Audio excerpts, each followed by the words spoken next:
Nesse vídeo será apresentado o modelo estratégico da escassez inovadora. O que seria uma escassez inovadora?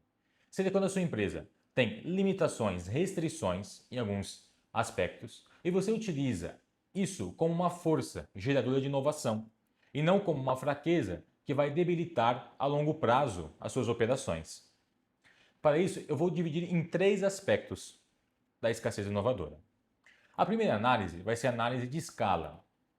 Em escala, eu me refiro, por exemplo, a recursos limitados.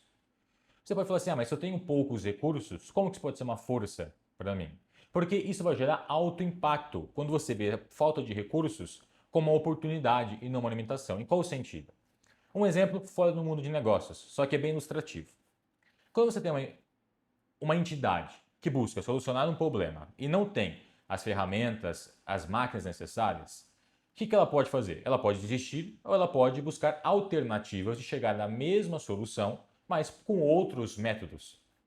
Um exemplo muito claro é uma de brasileira, uma neurocientista chamada Suzana Herculano. Ela trabalhou muito tempo na UFRJ, Universidade Federal do Rio de Janeiro, e ela teve uma pesquisa muito interessante da contagem dos neurônios no cérebro humano, que existia um número que foi praticamente arbitrário, de 100 bilhões. Ela falou, não, mas por que isso? Ela questionou.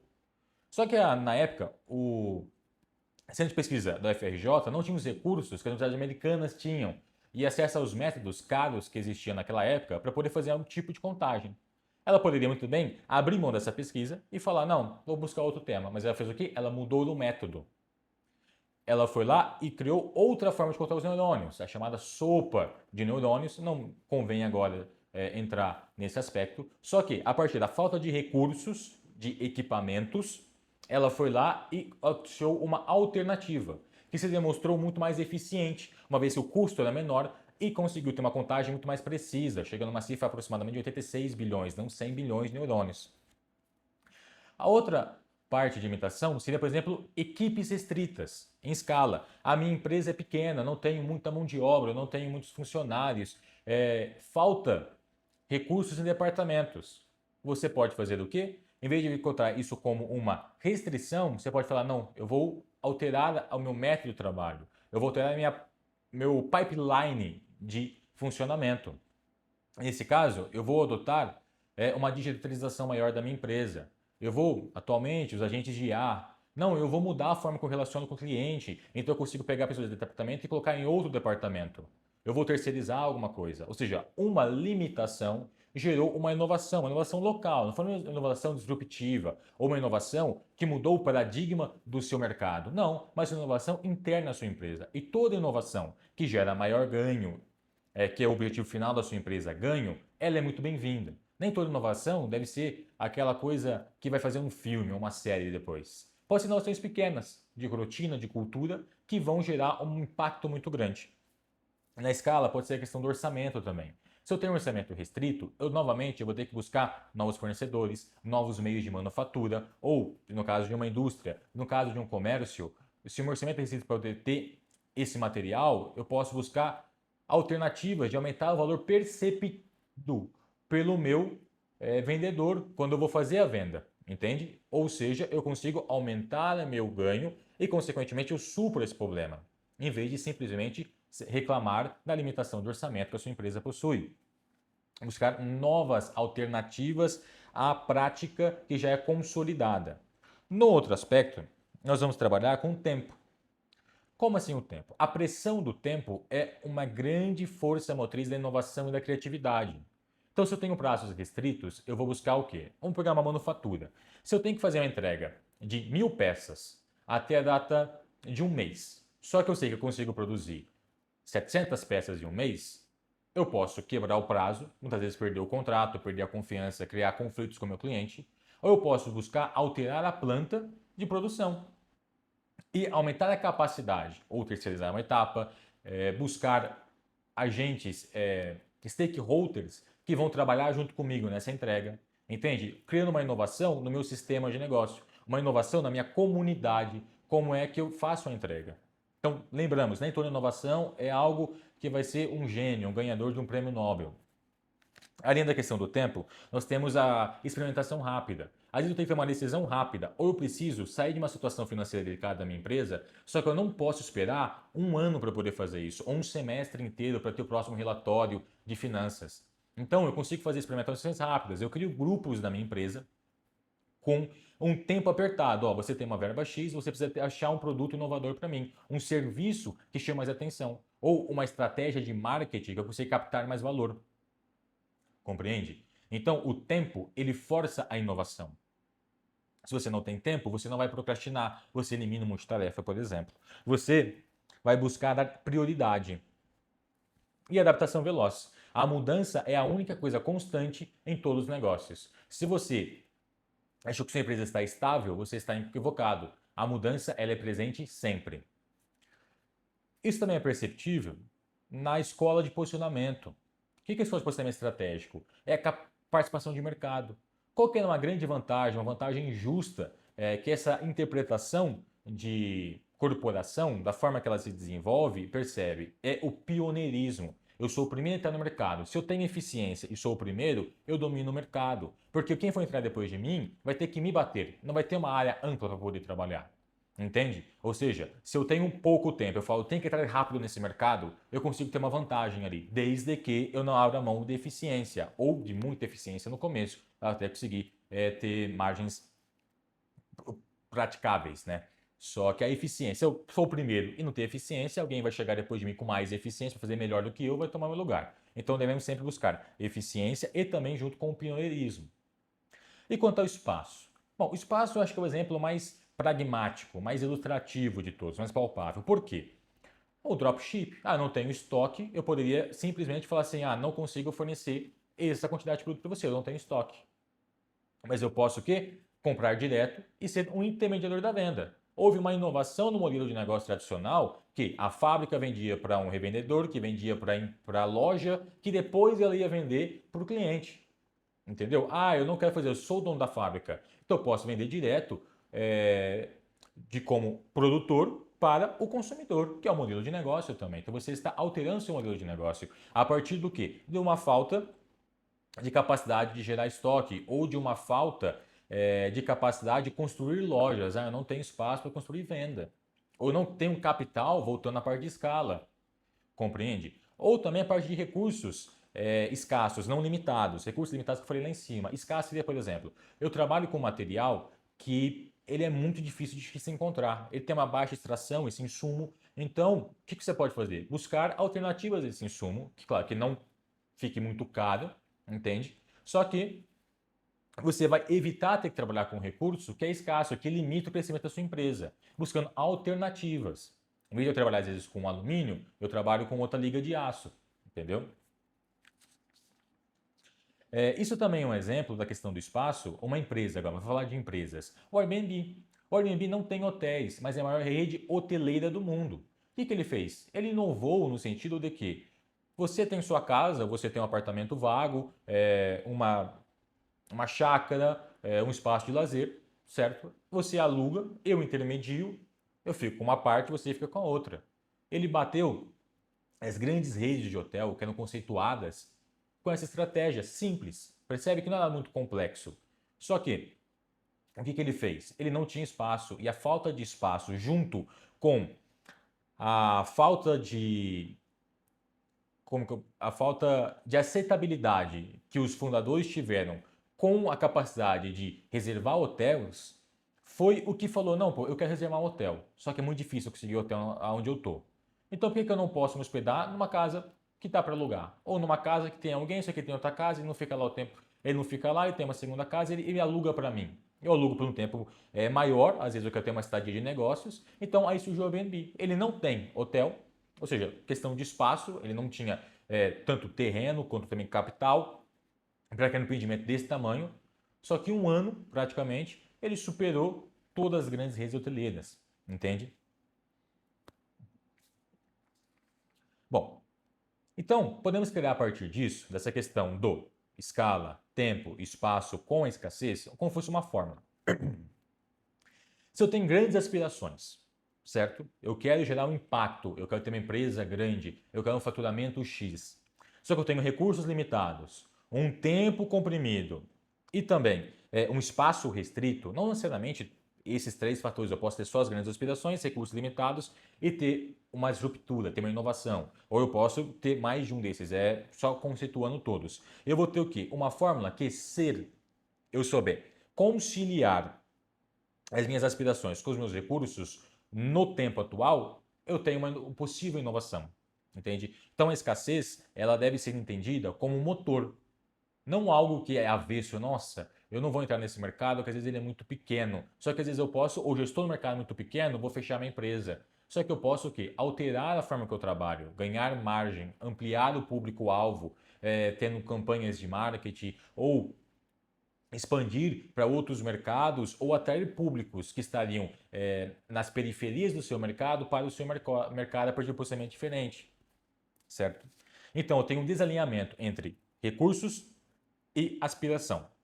Eu tenho uma limitação espacial, seja por espaço físico, espaço de mercado, o mercado é pequeno, tem que fazer esse mercado crescer, como é o mercado fitness no Brasil há pouco tempo atrás. E houve uma expansão, um boom muito grande. Por quê? Porque houve uma forma ativa de fazer essa alteração. Não foi passiva, você, um dia vai crescer. Não, foi feito um investimento em cima disso, para o fitness crescer. Não só no Brasil e no mundo, mas o do Brasil é um evento mais perceptível para vocês.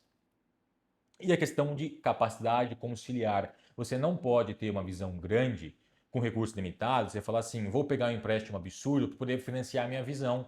Não. Comece pequeno, com a visão grande e buscando meios de otimizar, de aumentar a eficiência do seu negócio. Então, se você fazer um ciclo virtuoso, qual nós podemos colocar? Podemos colocar o seguinte, eu tenho limitação, essa limitação vai gerar criatividade. Criatividade vai gerar inovação, que inovação gera eficiência. Se eu sou mais eficiente que o meu concorrente, eu tenho o quê? Um crescimento. Se eu cresço, o que vai acontecer? Eu domino o mercado? Não, eu tenho o quê? Outra restrição. Porque os gargalos sempre vão existir. E os gargalos não são ruins. O gargalo ele é bom para você poder identificar aonde você tem que melhorar. E também, se não tivesse nenhum gargalo, é porque você não está vendendo nada. Porque tudo produz ao mesmo tempo que é consumido. Então, nada produz, nada é consumido, não tem gargalo. Sempre existirá o gargalo. E toda vez que você crescer um passo a mais, esse gargalo vai ser apenas transferido. Às vezes o meu gargalo é no meu comercial, é no meu financeiro, é no meu setor de produção. Ou às vezes eu tenho um gargalo dentro de um setor, um gargalo no meu setor de produção, na planta da minha fábrica, ou numa máquina X que eu tenho que buscar implementar, inovar na minha empresa, às vezes colocar um método que não é tão tradicional, um FDM na parte de manufatura, entende? Ou que seria a parte de impressão 3D, né?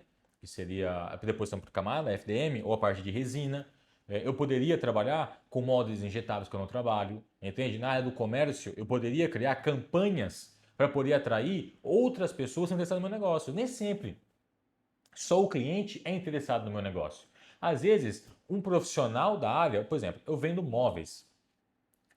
O arquiteto, ele é interessado no meu negócio também, porque ele tem que ter algum local para ele poder o quê? Comprar o móvel para poder fazer o interior da casa do cliente.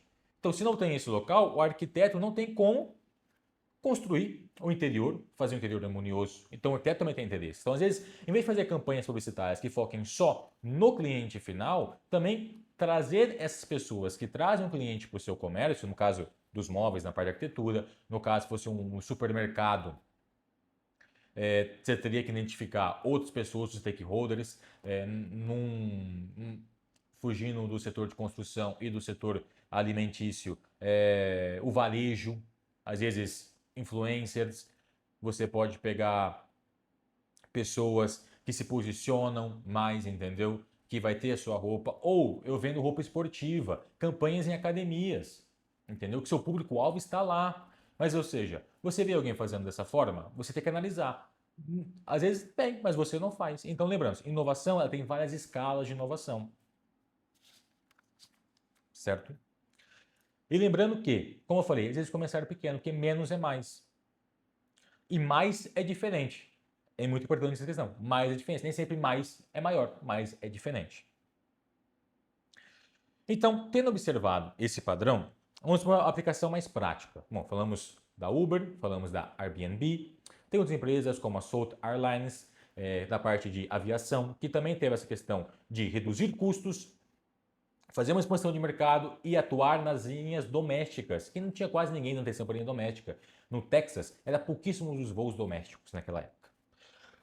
Como você pode aplicar isso na sua empresa? Na sua empresa, se você for uma empresa e fala assim, eu tenho capital, você pode fazer laboratório de escassez. Você monta times com poucos recursos.